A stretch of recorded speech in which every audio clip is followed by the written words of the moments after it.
You've probably heard that loading up on plants is the ultimate path to vitality. But if you're actually eating that way, you might be dealing with a frustrating reality. You're tired, bloated, maybe dealing with joint pain, and wondering why your lab work still shows you're anemic. To run smoothly, a woman's hormonal operating system requires a massive, steady supply of highly usable minerals. When you experience those symptoms, your body is struggling to find the fuel to keep those systems online. The problem is what we call the mineral bottleneck. It doesn't matter how many nutrient-dense plants you put on your plate, if hidden anti-nutrients inside those exact foods bind to the minerals and steal them before your body can use them. So you look for alternatives. A strict zero-carb carnivore diet certainly solves the nutrient theft problem by eliminating plants entirely, but taking carbohydrates down to absolute zero introduces a completely different set of severe hormonal risks for women. You don't have to choose between extreme plant-heavy or extreme zero-carb. The sweet spot is a strategic animal-based 2.0 approach. We use meat to maximize mineral absorption and select specific fruits to keep your hormones from crashing.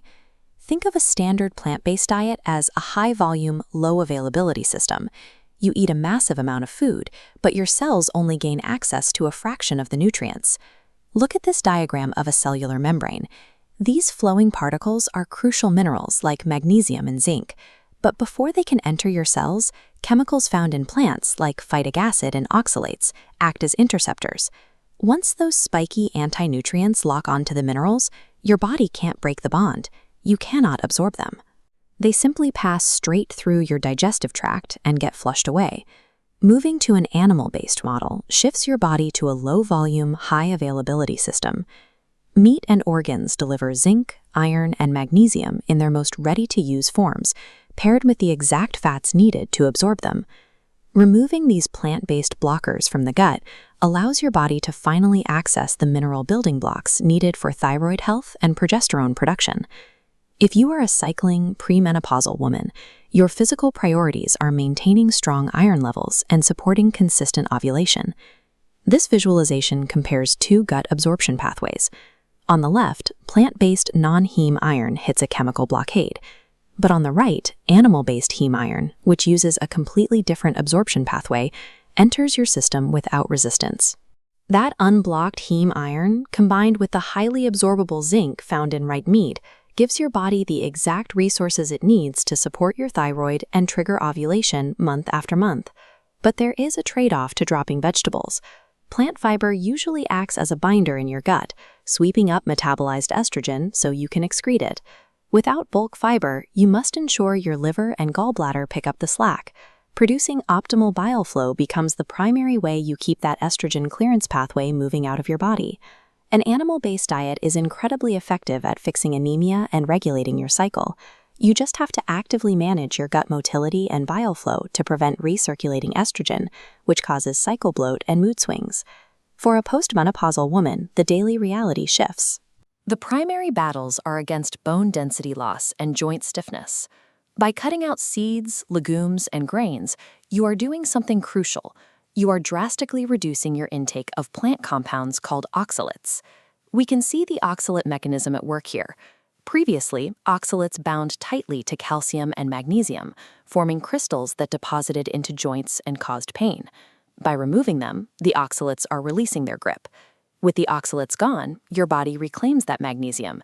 Instead of fighting off anti-nutrients, the magnesium is now fully available to drive proper estrogen detoxification. The primary trade-off here is intentional sourcing. You need bioavailable calcium, found in sardines or raw dairy, balanced in a strict 1-to-1 ratio with phosphorus to maintain your bone matrix. For a postmenopausal woman, removing oxalate friction protects joint mobility and ensures that the calcium you consume is actually used to maintain bone integrity. If you push this into a strict zero-carb carnivore diet, you run into a serious issue, the hormonal crash. When carbohydrates drop to absolute zero, your body spikes a protein called sex hormone binding globulin, or SHBG. Here is how that spike affects you at the cellular level. That high SHBG acts like a trap, enveloping and trapping your free estrogen and testosterone so your body cannot actually use them. This is where the animal-based 2.0 protocol steps in to fix the trap. By adding low-phytate safe fruits like squash, berries, and melons, you trigger a mild, controlled insulin response. That slight bump in insulin lowers your SHBG, releasing those trapped hormones back into active circulation where you need them. You do have to be disciplined with your food prep. Botanical fruits like cucumbers or zucchini must be peeled and de-seeded to make sure you don't accidentally reintroduce lectins and phytates. Safe fruits provide the exact hormonal sweet spot. They signal to your thyroid that your body isn't starving, keeping your metabolic rate active while maintaining high mineral absorption from a meat-based diet. Now we need to map these distinct biological pathways directly to your current life stage, so you know exactly which version of this diet to apply. This chart maps life stage against dietary intervention. If premenopausal, your target is top right, the animal-based 2.0 protocol of meat plus fruit, securing ovulation. Conversely, if postmenopausal, your target shifts bottom left, toward a strict elimination profile to preserve bone density. Regardless of your stage, you will face one final biochemical hurdle when transitioning: electrolyte flushing. As your overall insulin levels drop on this diet, your body signals the kidneys to excrete sodium. As sodium leaves, it rapidly drags magnesium and potassium out of your body right along with it.